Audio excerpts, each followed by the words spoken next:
about national security and policy integration. In fact, the External Affairs Minister S. Jaishankar very recently in the second Manohar Parrikar Memorial Lecture pointed this out, clearly saying that there needs to be a much larger integration of the military policy as well as the foreign policy to try and secure India's national interest, national security interest. So we'll understand, we'll go deeper into this particular statement and try and understand what exactly was the External Affairs Minister hinting at and how can that be achieved. And for more on this, we're joined by a distinguished panel of guests today. Let me first introduce them to you, beginning with Mr. Kamal Sibbal, former Foreign Secretary of the Government of India. We also have with us Professor Harsh V. Pant, the head of the Strategic Study Program in ORF, and Major General Dhruv C. Katoch, the Director of India Foundation. Welcome, all of you gentlemen, to Rajya Sabha Television. Let me begin with you, Mr. Sibbal, and let's first try and understand, from the perspective of the External Affairs Ministry or from the perspective of the foreign policy, what exactly was the External Affairs Minister hinting at when he spoke about much larger, integration of these two set of policies? Well, if war is an extension of politics, then it's clearly that politics is supreme, and war or the military part is an instrument of politics. In other words, it's an instrument of diplomacy. You can't have an attitude towards ex-countries which is guided by foreign policy considerations but doesn't take into account the security considerations, and at times they can be somewhat in a conflict. Or at least this emphasis may not be the same. That is one. The other is that one should not assume from the comments of the External Affairs Minister that there isn't enough integration between the Foreign Ministry and the Defense Ministry. Well, enough integration perhaps is the wrong word to use, that there is no integration between the two. I think in the past, the military has been complaining a great deal, the Defense Ministry, that they are not given an adequate role in the formulation of our security policies, and their inputs are not taken into account. Now, this has changed with structural changes that have occurred in the Defense Ministry and the armed forces, with now actually the status of the Defense Secretary has got reduced much more than before. And you have got the Chief of Defense Staff, who is now directly advising the Prime Minister and his office. So structural changes have occurred, and you can see them on the ground. This whole 2+2 dialogue that we have with the United States, with Australia, with Japan, actually is a step in that direction, that if you want to have a total relationship with a country which covers all the various aspects, then you need to have the defense and the foreign affairs talking together. In fact, with the United States, we moved away from 2+2, which was Foreign Ministry and Commerce Ministry, to Foreign Ministry and the Defense Minister. So that again shows that that realization has come into existence. The other thing is, which I found from my own experience when I was in office, that the armed forces, especially the Navy, had a kind of a foreign policy of its own and was much ahead of what the Foreign Ministry or any other arm of government was thinking about establishing relationships. They had carved out a niche for themselves. And in retrospective, that has proved very beneficial, because they have extended the reach of our Navy politically to many areas. Now, the whole thing of exercises. Now, we're doing exercises with a whole lot of countries. Once I made a study, and it's an endless list almost. Definitely. And that has direct foreign policy benefits. The visit by our ships to ports in various countries has direct fallout in terms of diplomacy, and also the impression you make on the local people. So I think on the whole, the integration process is going on, or the more collaborative relationship between the two sides is going on and should be strengthened further, as it will be, because our challenges have become multiple. Handling them has become much more complex, and our armed strength and the strength of our armed forces is increasing. And finally, on the nuclear thing, how can you ever think of lack of coordination between foreign policy and military policy when you're handling things like nuclear weapons? And finally, the terrorism. Now, we wanted to send a signal to Pakistan that all the impunity they had in the past in stoking terrorism in India will not go unpunished. But what is the tool we used? Earlier, we were using political tools in the United Nations and elsewhere. Then we used the armed forces, and the Balakot strike was a very good example of how you use your armed forces to send a powerful message, and the standoff with China. It has very, very important political ramifications in terms of China's stature that they've built up of a country that can have its way without fighting. And our government, our military, we have shown through our foreign policy at Doklam and now in Ladakh that this is not the case. Okay.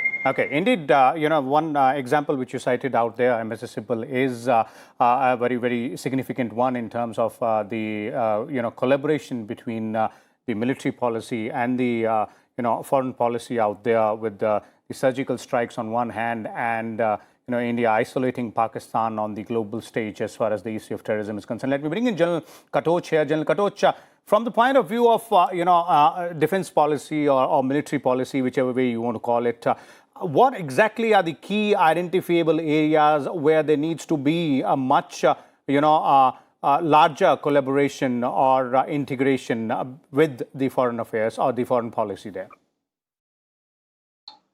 Well, Vishal, as the ambassador has stated, there has already been great integration between the external affairs and the defense ministries. And this has been ongoing right since independence, because the two policies really, when we are looking at external affairs and security, actually it is two sides of the same coin. So to state that that integration is not there, perhaps would be an understatement. You see, we have integration. The only question is, how do we actually take it beyond what has been existing? And I think that was the thrust of what the External Affairs Minister actually stated.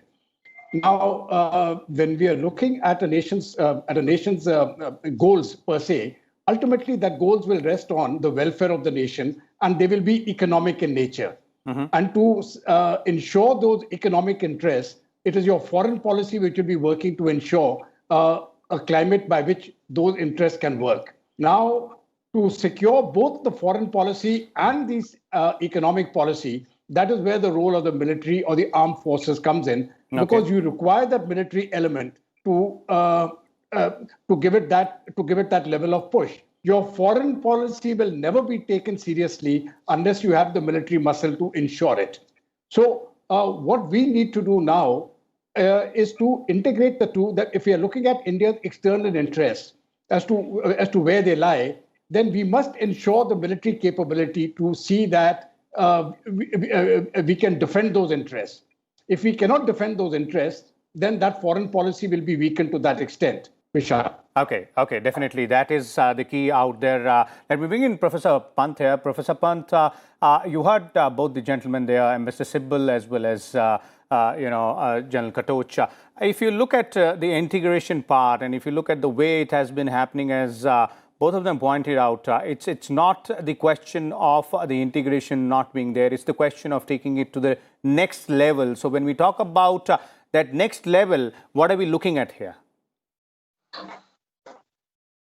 Vishal, I think the External Affairs Minister's point perhaps should also be looked at in a much wider context, I would think, because, the whole issue of national security itself has been evolving for some time, and the whole the security issue, the security problem itself has multiple dimensions. The world is changing, and the security problems are evolving rapidly. Security problems today range from traditional security issues, state-centric security issues, to non-traditional security ones. And I think, in a sense, the whole of government approach is necessary. It's a strategic imperative for any government that is trying to secure the national interest for its own people. And in that context, when you are looking at the integration between not only MEA and MOD, but you're also looking at various other ministries also working in unison to secure those interests. For example, if you think of climate change, now climate change is a is today a national security problem in many ways, and for many countries it has become that kind of a problem. Now, what does it entail? It entails, if you're trying to deal with them at a national level, it would entail every single segment of governmental machinery to map out the challenges that climate change poses and to map out a response to that challenge. So it can be MEA, it can be MOD, it has to be Environmental Ministry, Trade, Commerce Ministry, and other ministries. We'll have to look at this whole problem in a holistic manner. So in a sense, as India's stakes grow in the world, as India rises in global interstate hierarchy, the kind of national security challenges that it is facing already, to look at those challenges, to conform to a new perspective on how the whole of government approach can be constructed. And that's where I think both Ambassador Sibal and General Katoch were talking about integration between defense and MEA, and how that has resulted in certain decisions being made and certain structures being created. Now that those structures are in place, one is looking for going beyond that. So now that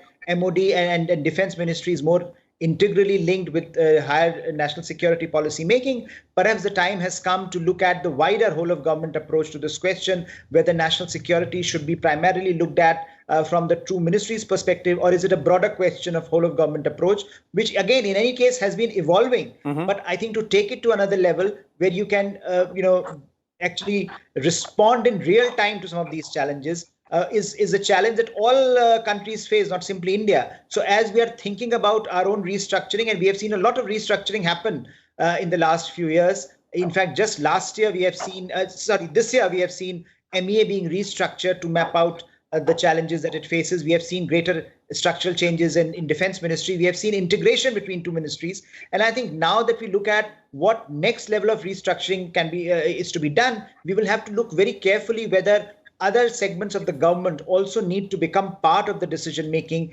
as we look at specific national security challenges and as we look at policy coordination across domains, because that is actually what is going to give us that value added when we are trying to frame policy responses to some of the most complex challenges that mankind faces. Just look at COVID itself. When COVID-19 started, when coronavirus started, we did not look at it as a multidimensional challenge. It was primarily a health challenge. But look what it has become today. It is an economic challenge. It is a national security challenge. It's a health challenge. It's a global order challenge. So in that sense, if India has to respond proactively to such challenges in the future, then I think greater coordination again is not simply is not simply needed, but it has become a veritable strategic necessity.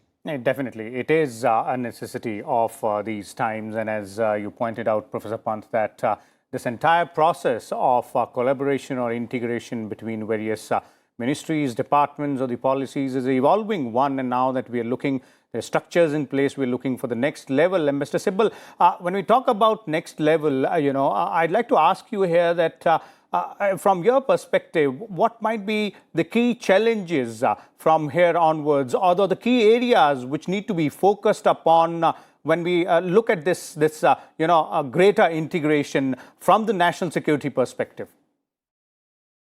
See, for me, the biggest challenge India is going to face in the years ahead is from China. And this is going to actually affect our foreign policy on the whole, vis-a-vis a whole lot of countries. For example, how close we should get to the United States in order to strengthen ourselves to cope with this challenge. Are there any risks involved? And if you become too close, how will this affect Russia?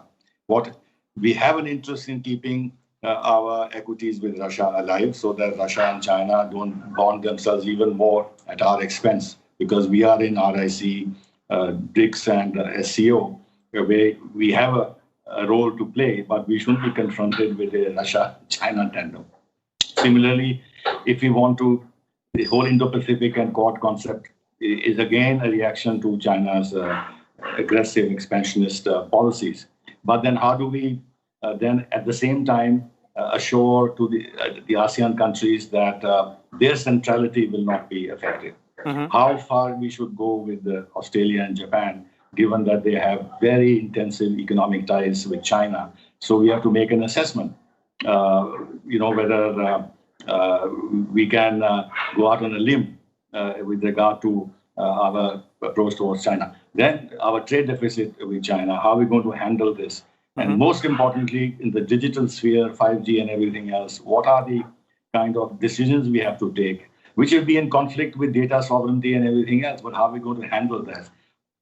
With Europe, it's the same thing. Even climate change, because we earlier had some kind of a collaboration with China in these negotiations, but now I can't see that happening. And China and the United States may actually reach some kind of an understanding under Biden and leave us out in the cold, and we might be subject to increased pressure. So in any domain, every domain, the choices that we are going to make going ahead have a China connection bilaterally, regionally, or internationally. Okay. And that is and that we can face also can't face adequately unless we strengthen our military machine. Okay. Which means far more investments. The part of defense expenditure in the GDP has to go up. 1.7% is just not good enough. So even that direct military challenge that we face from China is going to be a big issue. And then the amount of funds we're going to spend on infrastructure development in our border areas, which is going to put a lot of burden on our economy. That also is something that China related. So there it is. It is an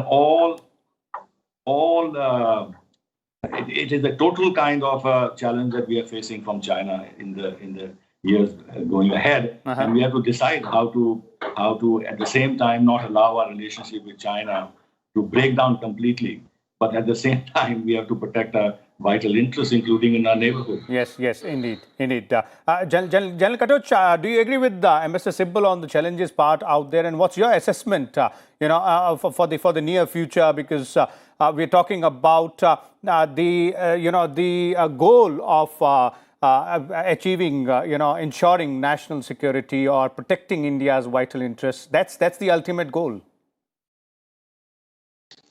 No, I absolutely agree with what Ambassador Sibbal has said. Let me just give a few additional points the way I've looked at them. One, I think what we have to look at now is looking at our vulnerabilities.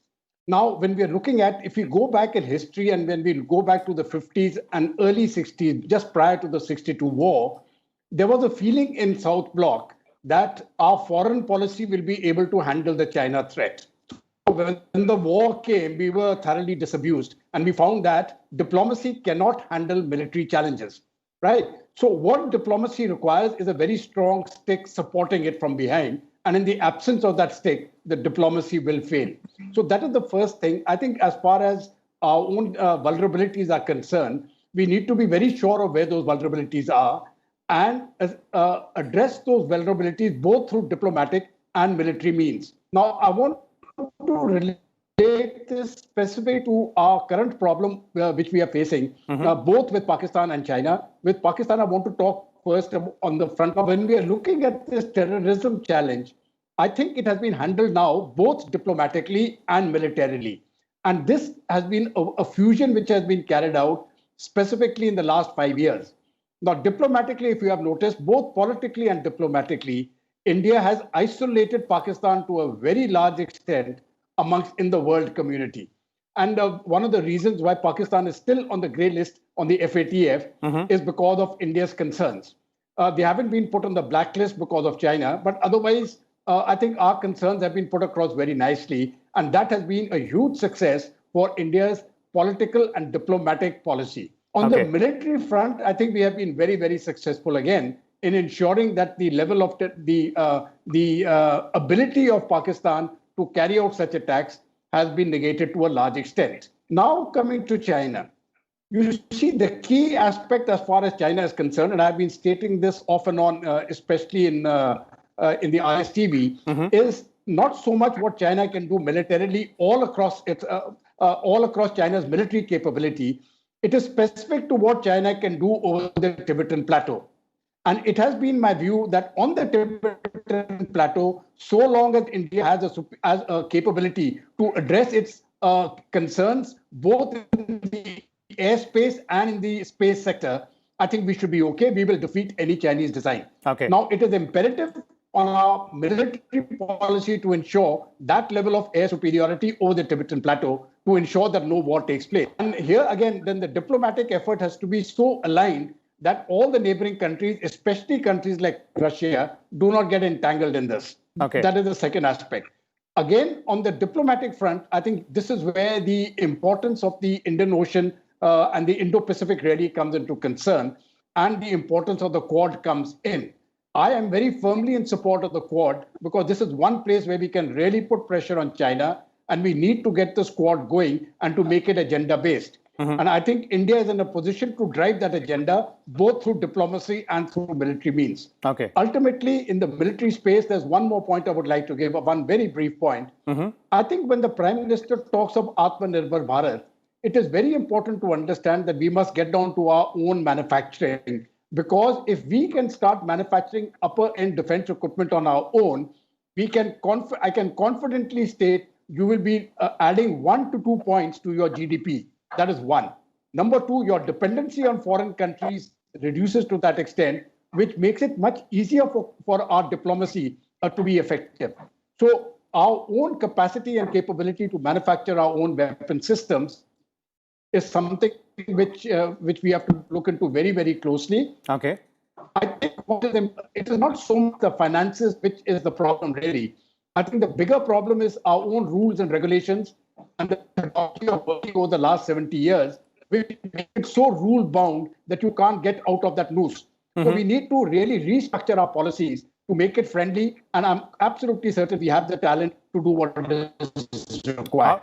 Okay. That indeed is a very apt sum up of what needs to be done and the challenges ahead as well. Now, before we wrap this up, let's take concluding comments from Professor Pant here as well. Professor Pant. I just wanted to say that when we are talking of China, I think this